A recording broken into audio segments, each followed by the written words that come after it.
Hello aspirants, welcome to maths class. ನಾನು ನಿಮ್ಮ Veer sir. Already previous ಕ್ಲಾಸ್ನಲ್ಲಿ ನಾವು ಕಂಪ್ಲೀಟ್ ಅರಿಥ್ಮೆಟಿಕ್ನ ಕವರ್ ಮಾಡಿದ್ದೀವಿ. ಸೊ ನಿಮ್ಮ ಲ್ಯಾಂಡ್ ಸರ್ವೇಯರ್ ಎಕ್ಸಾಮ್ಗೆ ಏನು ಅರಿಥ್ಮೆಟಿಕ್ ಪೋರ್ಷನ್ ಇತ್ತಲ್ಲ ಅದನ್ನ ಕವರ್ ಮಾಡಿದ್ದೀವಿ. ಈಗ ನಾವು algebra. Okay, so algebra is another branch of mathematics. Okay, so arithmetics ಇದೆ, ಅಲ್ಜಿಬ್ರಾ ಇದೆ ಮತ್ತು ಜಾಮೆಟ್ರಿ ಇದೆ ನಿಮಗೆ ಎಕ್ಸಾಮ್ಗೆ. ಸೊ ಅಲ್ಜಿಬ್ರಾನಲ್ಲಿ ಇವತ್ತಿನ ಕ್ಲಾಸ್ನಲ್ಲಿ ನಾವು we start with the introduction to algebra. So ಬೇಸಿಕ್ಸಿಂದ ಹೋಗೋಣ. ಸೊ ಯಾರಿಗೆ ಇದರದ್ದು ಇನ್ನೂ ಅಷ್ಟು ಟಚ್ ಇಲ್ಲ, ಸೊ ಎಲ್ಲರೂ ಈಸಿಲಿ ಅಂಡರ್ಸ್ಟ್ಯಾಂಡ್ ಮಾಡ್ಕೊಳ್ಳಿ, ಅರ್ಥ ಮಾಡ್ಕೊಳ್ಳಿ ಅಂಥೇಳಿ ಬೇಸಿಕ್ಸಿಂದ ನಾವು ಸ್ಟಾರ್ಟ್ ಮಾಡೋಣ.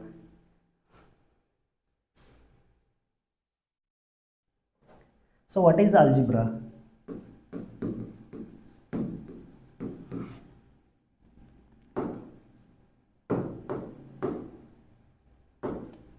ಸೊ ಅರಿಥ್ಮೆಟಿಕ್ ಅಂದರೆ ಗೊತ್ತು ನಿಮಗೆ, it deals with numbers. Okay, different type of numbers, natural number ಆಯಿತು, ಹೋಲ್ ನಂಬರ್ಸ್ ಆಯಿತು, integers and all these numbers, it deals with numbers. Algebra ಅಂದರೆ it is a branch of mathematics, okay, which deals with or which uses. Okay, ಇದರಲ್ಲಿ ನಾವು ಏನು use ಮಾಡ್ಕೋತೀವಿ? We use alphabets, okay, or different types of symbols, ಇಲ್ಲ numbers, alphabets, symbols ಇದನ್ನೆಲ್ಲ use ಮಾಡ್ಕೋತೀವಿ. ಏನಕ್ಕಂದರೆ to represent unknowns. Okay, unknown ಅಂದರೆ ನಮ್ಗೆ ಯಾವುದೋ ಒಂದು ವ್ಯಾಲ್ಯೂ ಅಥವಾ ಏನೋ ಒಂದು ಗೊತ್ತಿಲ್ಲದೆ ಇರೋ ಕ್ವಾಂಟಿಟಿ ಇತ್ತಂದರೆ ಅದನ್ನು ನಾವು ರೀಪ್ರೆಸೆಂಟ್ ಮಾಡೋದಕ್ಕೆ ಏನು ಯೂಸ್ ಮಾಡ್ತೀವಿ? We use, okay, alphabets or different types of ಸಿಂಬಾಲ್ಸ್ನ ಯೂಸ್ ಮಾಡ್ತೀವಿ. Okay, yes, for example 10 more than, okay, ಒಂದು ಎಕ್ಸಾಂಪಲ್ ಬರಿತೀನಿ ನಾನು. 10 more than twice a number. Okay, 10 more than twice a number. ಇದೊಂದು ಸ್ಟೇಟ್ಮೆಂಟ್ ಇದೆ ಇದು. ಓಕೆ, ಇದನ್ನು ಮ್ಯಾಥಮೆಟಿಕಲಿ ಯಾವ ಥರ ಬರೆಯೋದು? 10 more ಅಂದರೆ, ಸೊ ಮೋರ್ ಅಂದರೆ ಏನು? ಪ್ಲಸ್, 10 ಜಾಸ್ತಿ ಇದೆ ಅಂತ ಅರ್ಥ. Twice a number, okay, 2 times that number. ಆ ನಂಬರ್ ನಮ್ಗೆ ಗೊತ್ತಿಲ್ಲ, ಸೊ 2 times ದಟ್ ನಂಬರ್. ಈ ನಂಬರ್ನ ರೀಪ್ರೆಸೆಂಟ್ ಮಾಡೋದಕ್ಕೆ ನಾವೇನು ಮಾಡ್ತೀವಿ? ಅಲ್ಫಾಬೆಟ್ಸನ್ನು ಯೂಸ್ ಮಾಡ್ಕೋತೀವಿ. ಫಾರ್ ಎಕ್ಸಾಂಪಲ್ ಇಲ್ಲಿ ಎಕ್ಸ್ ಅಂತ ಯೂಸ್ ಮಾಡಿದೆ ನಾನು. Okay, you can use any alphabet. 2A ಅಂತಲೂ ಬರಿಬೋದು, or 10 + 2B. So A to Z any alphabet ನೀವು ಯೂಸ್ ಮಾಡ್ಬೋದು. ಯೂಶ್ವಲಿ ನಾವು ಸ್ಮಾಲ್ ಲೆಟರ್ಸಲ್ಲಿ ಅಲ್ಫಾಬೆಟ್ಸ್ನ ತೊಗೋತೀವಿ. ಓಕೆ,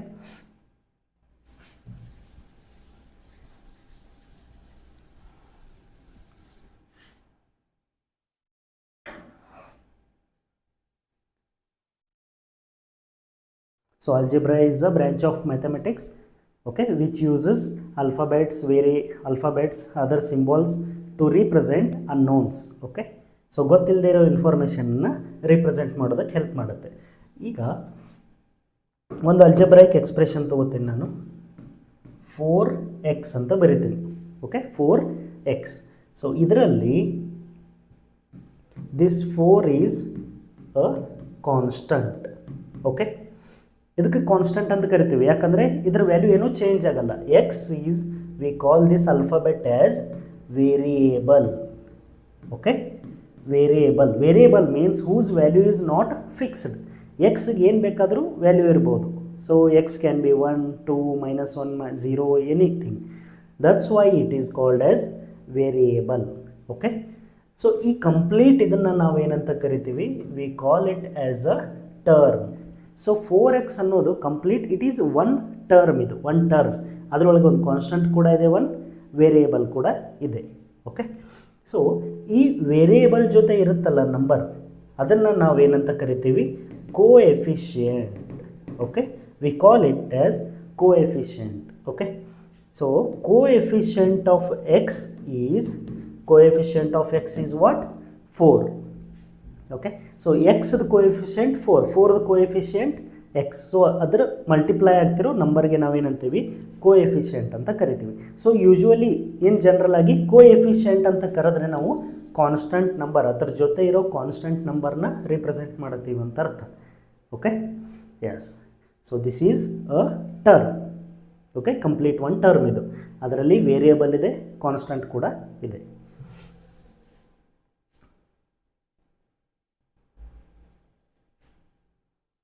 ಈಗ ಸಪೋಸ್ ವೇರಿಯೇಬಲ್ ಇಲ್ಲ ಅಂದರೂ ಕೂಡ ಬರೀ 2 ಅಂತ ಬರದೆ ಅಂದರೆ this is also a term.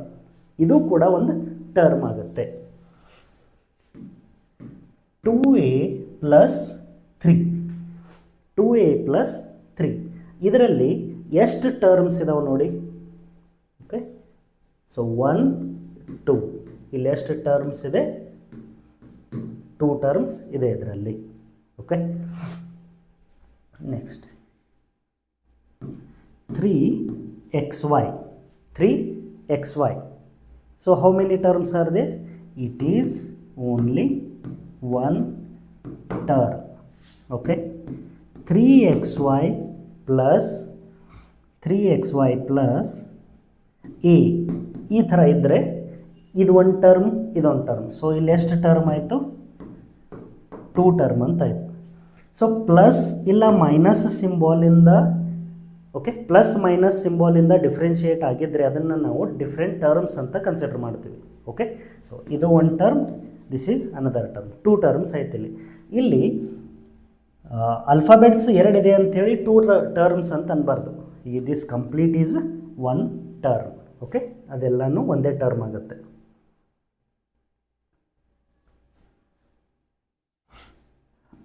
ನಾವು ಸಿ 2 ಇಲ್ಲ 3xy ಆರ್ 5abc ಈ ಥರ this is also one term. Okay, ಇದು ಕೂಡ one term, complete one term ಆಗುತ್ತೆ. ಬಟ್ ವೇರಿಯೇಬಲ್ಸ್ 3 ವೇರಿಯೇಬಲ್ ಇದೆ ಅದರಲ್ಲಿ, but it is only one term. ಅಥವಾ -1 pq ಇಲ್ಲ -2 pq. ಇದರಲ್ಲೆಲ್ಲ ಎಕ್ಸಾಂಪಲ್ಲು ಕೂಡ only one term is there. So we call such terms as monomial. Okay, monomial ಅಂದರೆ single term ಇರುವಂಥದ್ದು. ಈಗ ಅದೇ 2 + 3xy ಈ ಥರ 6x + 5y R a + b ಇಲ್ಲೆಲ್ಲ 2 ಟರ್ಮ್ಸ್ ಇದೆ, 2 different terms. 2 terms. So 2 terms ಇದ್ದರೆ ನಾವೇನಂತ ಕರಿತೀವಿ? ಬೈನೋಮಿಯಲ್. Okay, 2 terms binomial. ಇನ್ನು x + y + z a + 2b - 3c C ಪ್ಲಸ್ಸಿಂದ separate ಆಗಿರ್ತಾವಲ್ಲ, ಇದನ್ನೆಲ್ಲ complete one term. This is one term, second term, third term. So ಈ ಎಕ್ಸಾಂಪಲ್ಸಲ್ಲಿ ಎಷ್ಟು terms ಇದೆ? 3 terms ಇದೆ. So ಇದನ್ನು ನಾವೇನಂತ ಕರಿತೀವಿ? ಟ್ರೈನೋಮಿಯಲ್ ಅಂತ ಕರಿತೀವಿ. We call it as trinomial. Tri ಅಂದರೆ 3, ಟ್ರೈನೋಮಿಯಲ್ 3 ಟರ್ಮ್ ಇದ್ದರೆ ನಾವು ಟ್ರೈನೋಮಿಯಲ್ ಅಂತ ಕರಿತೀವಿ. ಮೊನೋಮಿಯಲ್, ಬೈನೋಮಿಯಲ್ ಆ್ಯಂಡ್ ಟ್ರೈನೋಮಿಯಲ್. ಓಕೆ, ಸೊ ಅರ್ಥ ಆಯ್ತಲ್ಲ? ಪ್ಲಸ್ ಮೈನಸ್ಸಿಂದ ಸೆಪ್ರೇಟ್ ಆಗಿದ್ದರೆ ಮಾತ್ರ ಅದನ್ನು ನಾವು ಟರ್ಮ್ಸ್ ಅಂತ ಕನ್ಸಿಡರ್ ಮಾಡ್ತೀವಿ. ಡಿಫ್ರೆಂಟ್ ಅಲ್ಫಾಬೆಟ್ಸ್ ಇದೆ ಅಂದರೆ ಅದು ಮೊನೋಮಿಯಲ್, ಬೈನೋಮಿಯಲ್ ಆಗಲ್ಲ. Okay, so this is complete one term, ಇದು second term. So only 2 terms are there, so it is binomial. Okay, so ನೀವು ಎಕ್ಸಾಮ್ ಇದೆಲ್ಲ ಭಾಳ ಸಿಂಪಲ್, ಬೇಸಿಕ್ ಅಂತ ಅನ್ನಿಸ್ತಿರ್ಬೋದು. ಬಟ್ ಕ್ವಶನನ್ನು ಅರ್ಥ ಮಾಡ್ಕೋ ಸಲುವಾಗಿ ಅಥವಾ ಸಮ್ ಆಪ್ಷನ್ಸಲ್ಲಿ ಏನು ಕೊಟ್ಟಿದ್ದಾರೆ ಅಂತ ತಿಳ್ಕೊಳ್ಳೋ ಸಲುವಾಗಿ ಇದು ಮೊನೋಮಿಯಲ್, ಬೈನೋಮಿಯಲ್, ಟ್ರೈನೋಮಿಯಲ್ ಇದೆಲ್ಲ ಹೆಸರು ಕಲಿಯೋದು ತುಂಬ ಇಂಪಾರ್ಟೆಂಟ್. ಅದಕ್ಕೆ ಇವತ್ತಿನ ಫಸ್ಟ್ ಕ್ಲಾಸಲ್ಲಿ ನಾವೇನು ಮಾಡೋಣ? ಬೇಸಿಕ್ಸ್ನೆಲ್ಲ ಕಂಪ್ಲೀಟಾಗಿ ಅಂಡರ್ಸ್ಟ್ಯಾಂಡ್ ಮಾಡ್ಕೊಳ್ಳೋಣ. ಓಕೆ,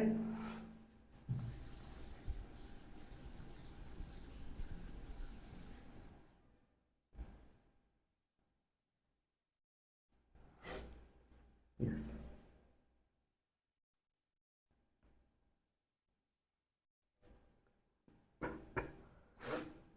ನಾವು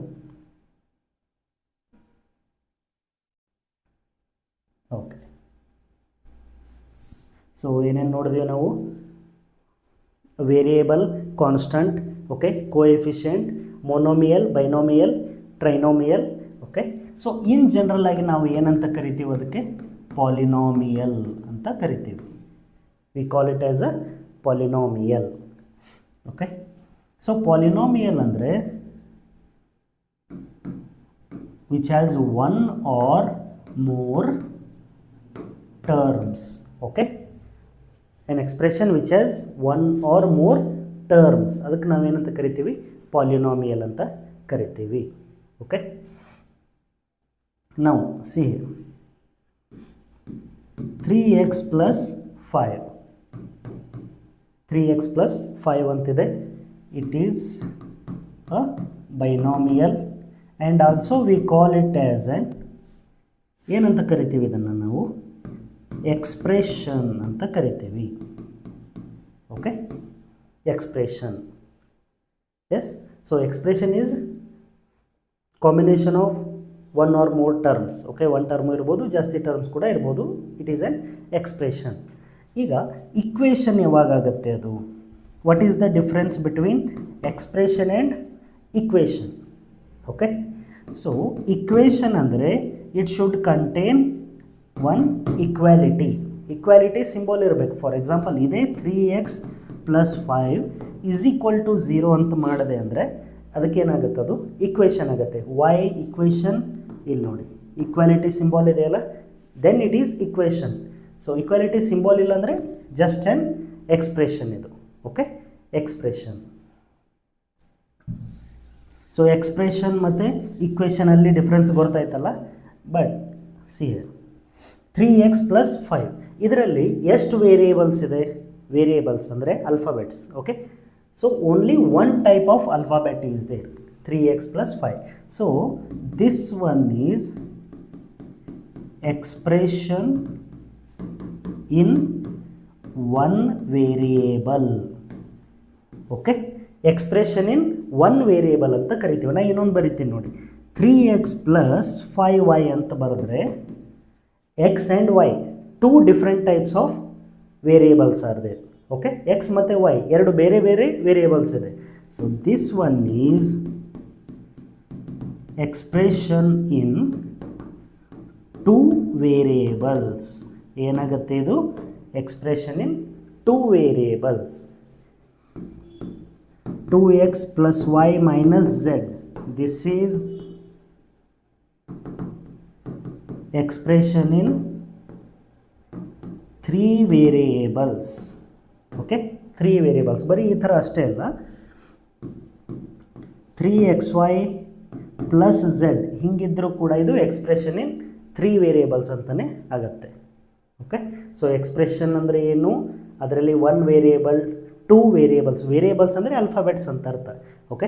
ಸೊ ಎಷ್ಟು ಡಿಫ್ರೆಂಟ್ ಟೈಪ್ ವೇರಿಯೇಬಲ್ಸ್ ಇದಾವಲ್ಲ, ಇನ್ 2 ವೇರಿಯೇಬಲ್, ಇನ್ 1 ವೇರಿಯೇಬಲ್, ಇನ್ 3 ವೇರಿಯೇಬಲ್ಸ್ ಅಂತ ಹೆಸರು ನೇಮಿಂಗ್ ಚೇಂಜ್ ಆಗ್ತಾ ಹೋಗುತ್ತೆ, ಓಕೆ. ಎಸ್. ಸೊ ಪಾಲಿನಾಮಿಯಲ್ ಅಂದರೆ ಗೊತ್ತಾಯ್ತಲ್ಲ, ಒನ್ ಆರ್ ಮೂರ್ ಟರ್ಮ್ಸ್ ಇರುತ್ತೆ. ಸೊ ಪ್ಲಸ್ ಆ್ಯಂಡ್ ಮೈನಸ್ಸಿಂದ ಏನಾಗಿರುತ್ತದು? ಪ್ಲಸ್ ಆ್ಯಂಡ್ ಮೈನಸ್ ಸಿಂಬಾಲಿಂದ ಸೆಪ್ರೇಟ್ ಆಗಿರ್ತವೆ ಎಲ್ಲ ಟರ್ಮ್ಸ್ ಕೂಡ, okay.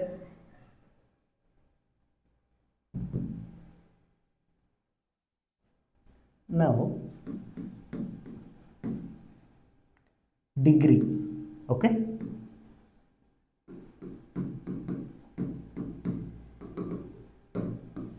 Degree of a polynomial, okay. Degree of a polynomial.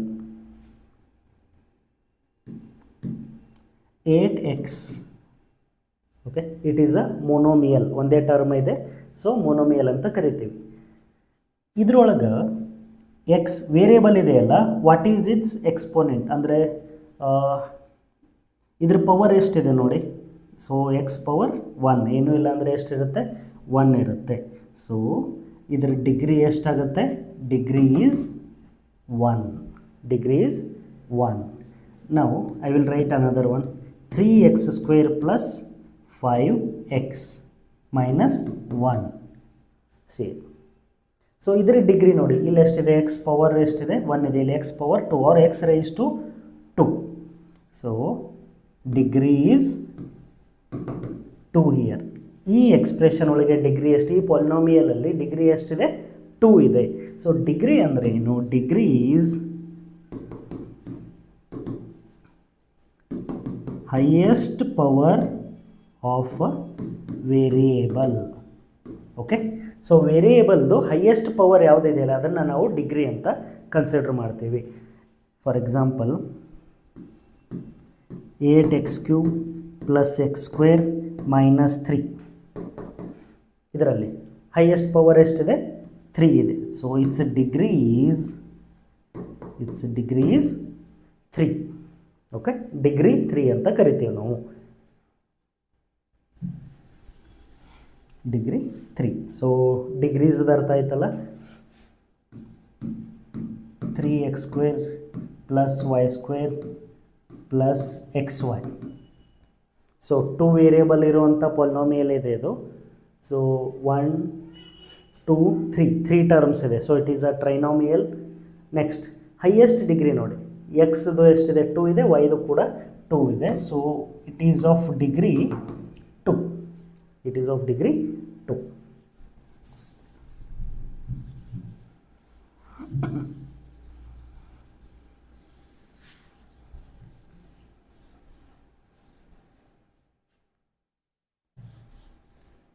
Okay, so degree ಅರ್ಥ ಆಯ್ತಲ್ಲ. ಈಗ ಪ್ರತಿಯೊಂದು ಡಿಗ್ರಿಗೂ ಒಂದೊಂದು ಹೆಸರಿದೆ. For example listen here, degree 1 ಇದ್ದರೆ ಅದಕ್ಕೆ ನಾವೇನಂತ ಕರಿತೀವಿ, linear. We call it S linear polynomial. S, degree 1 ಇದ್ದರೆ ಏನಂತ ಕರಿಬೇಕು, ಲೀನಿಯರ್. ಡಿಗ್ರಿ 2 ಇದ್ದರೆ we call it as quadratic. ಏನಂತ ಕರಿತೀವಿ, ಕ್ವಾಡ್ರೇಟಿಕ್ ಪಾಲಿನಾಮಿಯಲ್. ಎಸ್, ಡಿಗ್ರಿ 3 ಇದ್ದರೆ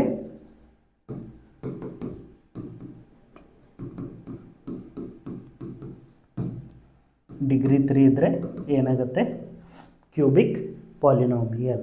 so degree 1 is linear, degree 2 is quadratic, degree 3 is cubic polynomial. Okay, so ಇನ್ನೊಂದು important point ನಿಮ್ಗೇನು ಗೊತ್ತಿರಬೇಕಂದ್ರೆ, ಈಗ ಡಿಗ್ರಿ 1 ಅಂದರೆ ಎಕ್ಸಾಂಪಲ್ ಕೊಡ್ತೀನಿ ನಾನು, 3x + 5 ಅಂತ ತೊಗೊಂಡಿದ್ವಿ ನಾವು. 3x + 5. ಸಪೋಸ್ ಇದನ್ನು ನಾನು ಗ್ರಾಫಲ್ಲಿ ರೀಪ್ರೆಸೆಂಟ್ ಮಾಡಿದರೆ you will get a straight line. Okay, yes, see 3x + 5 highest power ಎಷ್ಟಿದೆ, 1 ಇದೆ. ಸೊ ಡಿಗ್ರಿ 1 ಆಯಿತು. ಡಿಗ್ರಿ 1 ಆದರೆ ಅದಕ್ಕೆ ಏನಂತ ಕರಿತೀವಿ ನಾವು, ಲೀನಿಯರ್ ಪಾಲಿನಾಮಿಯಲ್. ಸೊ ಲೀನಿಯರ್ ಇತ್ತಂದರೆ ಅದನ್ನು ಗ್ರಾಫಲ್ಲಿ ಹಾಕಿದ್ರೆ ನಿಮ್ಗೆ ಏನು ಸಿಗುತ್ತೆ, you will get a straight line. Okay, straight line ಸಿಗುತ್ತೆ. ಸೊ ಲೀನಿಯರ್ ಸ್ಟ್ರೇಟ್ ಲೈನ್ ನೆನ್ಪಿಟ್ಕೊಳ್ಳಿ. ಈಗ ಸಪೋಸ್ x² + x + 1 ಡಿಗ್ರಿ ಎಷ್ಟಿದೆ, 2 ಇದೆ. ಡಿಗ್ರಿ 2 ಇದ್ದರೆ ನಾವೇನಂತ ಕರಿತೀವಿ, ಕ್ವಾಡ್ರೇಟಿಕ್ ಅಂತ ಕರಿತೀವಿ. ಸೊ ಕ್ವಾಡ್ರೇಟಿಕ್ ಇದ್ದರೆ ಇದನ್ನು ಗ್ರಾಫ್ ಹಾಕಿದ್ರೆ you will get a parabola. Okay, so you will get a parabola. Parabola ಯಾವ ಥರ ಇರುತ್ತೆ, ಇಲ್ಲಿ ನೋಡಿ, you will get something like this, ಈ ಥರ, ಇಲ್ಲ ಈ ಥರ. ಓಕೆ, ಯು ಶೇಪಲ್ಲಿ ಬರುತ್ತೆ, ಅದಕ್ಕೆ ನಾವು ಪ್ಯಾರಾಬೋಲಾ ಅಂತ ಕರಿತೀವಿ. ಎಸ್, ಯು ಶೇಪಲ್ಲಿ ಬರುತ್ತೆ parabola. Next 3x³ + x² - 8. So ಈ ಥರ ಏನಾದರೂ ಬಂದರೆ ಇಲ್ಲಿ ನೋಡಿ, ಈ ಪಾಲಿನಾಮಿಯಲಲ್ಲಿ ಹೈಯೆಸ್ಟ್ ಪವರ್ ಎಷ್ಟಿದೆ, 3. So it's degree is 3. Degree ಅಂದರೆ cubic polynomial. So cubic polynomial ಗ್ರಾಫನ್ನು ನಾವು ಎಸ್ ಲೈನ್ ಗ್ರಾಫ್ ಅಂತ ಕರಿತೀವಿ. S line graph. For example see, ಈ ಥರ ಇರುತ್ತೆ ನೋಡೋಕ್ಕೆ, ಎಸ್ ಶೇಪಲ್ಲಿ ಈ ಥರ ಇರುತ್ತೆ, ಅದಕ್ಕೆ ನಾವು ಎಸ್ ಲೈನ್ ಗ್ರಾಫ್ ಅಂತ ಕರಿತೀವಿ. ಈ ಥರ ಬರುತ್ತೆ. Okay, yes. So linear polynomial ಅಂದರೆ you will get a straight line. Quadratic ಇದ್ದರೆ ಈ ಥರ ಯು ಶೇಪಲ್ಲಿ ಬರುತ್ತೆ, ಮತ್ತು ಕ್ಯೂಬಿಕ್ ಇದ್ದರೆ ಹಿಂಗೆ ಎಸ್ ಲೈನ್ ಗ್ರಾಫ್ ಅಂತ ಕರಿತೀವಿ ನಾವು. ಅಂಡರ್ಸ್ಟುಡ್?